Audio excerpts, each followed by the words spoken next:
Hello ఏంటి చెప్పండి. Thank you brother. అందరికీ ఎట్లా స్టార్ట్ చేద్దామా? 2 నిమిషాల తర్వాత స్టార్ట్ చేద్దామా? మళ్ళీ మాట్లాడుకుందాం. ఫస్ట్ అయిపోయిన తర్వాత. అందరికీ నమస్కారాలు.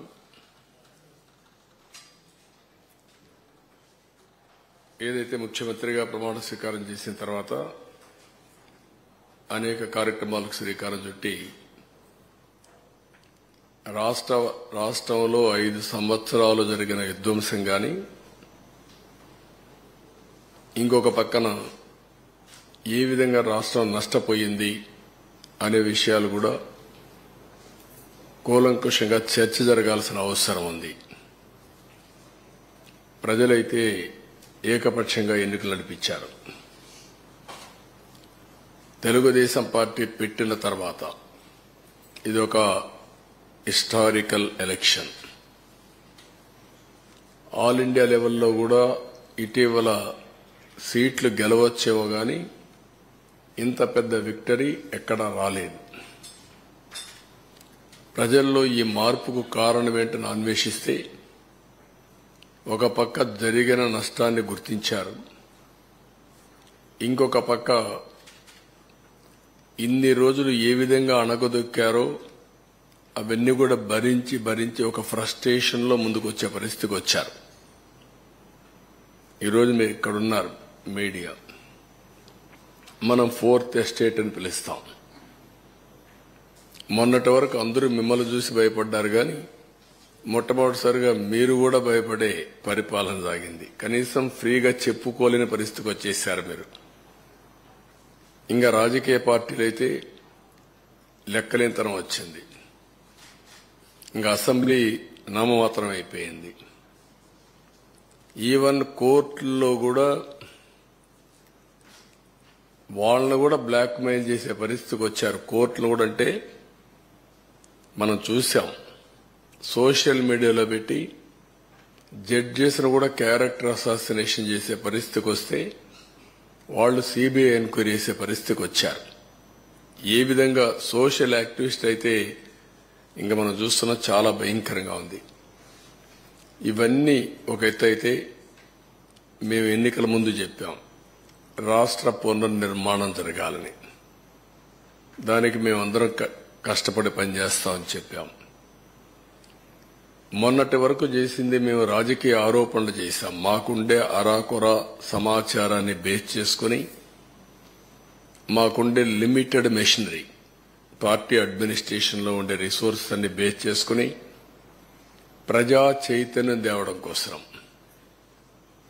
మీడియాలో మీరు రాసిన వార్తలు కూడా, టీవీల్లో మీరు చేసిన ప్రచారం గాని, ప్రింట్ మీడియాలో మీరు రాసినట్టు గాని, సోషల్ యాక్టివిస్టులందరూ సోషల్ మీడియాలో పెట్టినటువంటి వాస్తవాలన్నీ క్రోడీకరించి మేము కూడా మాట్లాడాం.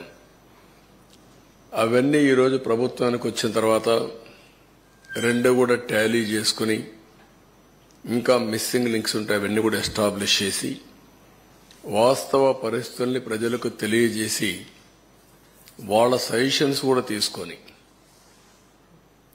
మేధావులు ఉన్నారు, లేకపోతే ఇంకొకరు ఉన్నారు, మీడియా ఉంది, ప్రజలున్నారు, స్టేక్ హోల్డర్స్ ఉన్నారు, అందరి సజెషన్స్ కూడా తీసుకుని ఏ విధంగా మనం ముందుకు పోవాలి, ముందు ఎంత డ్యామేజ్ జరిగింది రాష్ట్రానికి,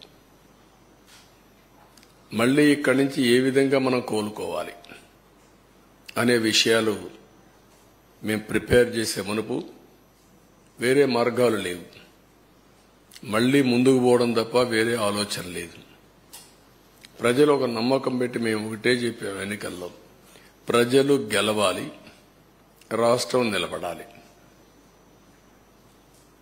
ప్రజలు గెలిచారు, గెలవడానికి దోహదం చేశారు, ఒక హిస్టారికల్ తీర్పు ఇచ్చారు.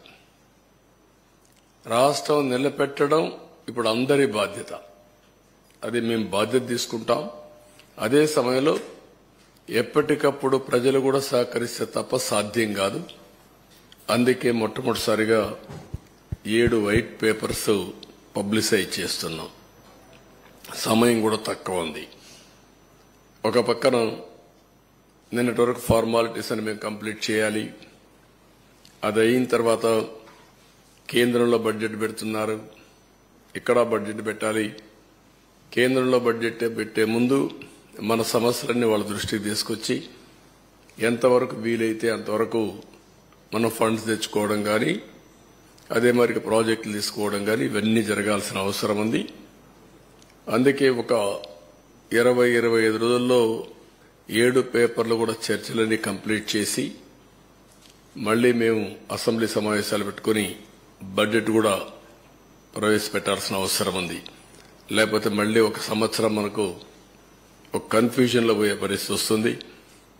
అందుకే మేము 7 సబ్జెక్ట్స్ కూడా మీకు ఒక ఐడియా ఉంది. మేము కూడా టైం టేబుల్ ఇస్తాం. దీనిపైన తరోగా చర్చ చేస్తాం. చర్చ చేసిన తర్వాత ప్రజలందరూ ఇచ్చిన సజెషన్స్ కూడా తీసుకొని వెబ్సైట్స్ అన్ని, ఇప్పుడు ఇరిగేషన్ ఉంది, ఈ ఇరిగేషన్ ఒక వెబ్సైట్ ఓపెన్ చేస్తాం. టోటల్ డాక్యుమెంట్స్ అన్ని అందులో పెడతాం. ఎందుకంటే ఒక అలవాటు అయిపోయింది, ఏది చేసినా ఎదురుదాడి చేయడం. ఒక మీడియాలో ఇదే పనిగా వాళ్లకు క్రెడిబిలిటీ లేకపోయినా, విశ్వసనీయత లేకపోయినా చెప్పిన తప్పులే 100 సార్లు చెప్పి ప్రజలను నమ్మించే ప్రయత్నం చేయడం. దానికి చెక్ పెట్టాల్సిన అవసరం ఉంది. దానికోసమే ఈరోజు మా ప్రయత్నం. తప్పకుండా ఎప్పటికప్పుడు వాళ్ళు చెప్పినట్టన్నిటికీ కూడా ప్రజలే సమాధానం చెప్పే విధంగా ప్రజా చైతన్యాన్ని తీసుకొస్తాం. ఇప్పుడు ఫస్ట్ తీసుకున్న పేపర్ మేము చూస్తే 2 భాగాలున్నాయి. కానీ మొదటి భాగం పోలవరం, రెండోది ఇరిగేషన్ ప్రాజెక్ట్స్, సాగునీటి ప్రాజెక్టులు. ఈరోజు మేము సాగునీటి ప్రాజెక్టులు తీసుకోవడం లేదు. ఆంధ్రప్రదేశ్ రాష్ట్రానికి సాగునీటి ప్రాజెక్టుల అవసరం చాలా ఉంది. ఆ రోజు తెలుగుదేశం పార్టీ టైంలో 64,000 కోట్ల రూపాయలు, 67,000 కోట్ల రూపాయలు 5 సంవత్సరాల్లో ఇరిగేషన్ పైన ఖర్చు పెట్టాం. ఇప్పుడైతే మెయింటెనెన్స్ కూడా ఇవ్వలేని పరిస్థితి వచ్చింది. అవన్నీ నేను కూడా ఒక వారం తిరిగాను. రాష్ట్రంలో ప్రజా చైతన్యం తీసుకొచ్చాను.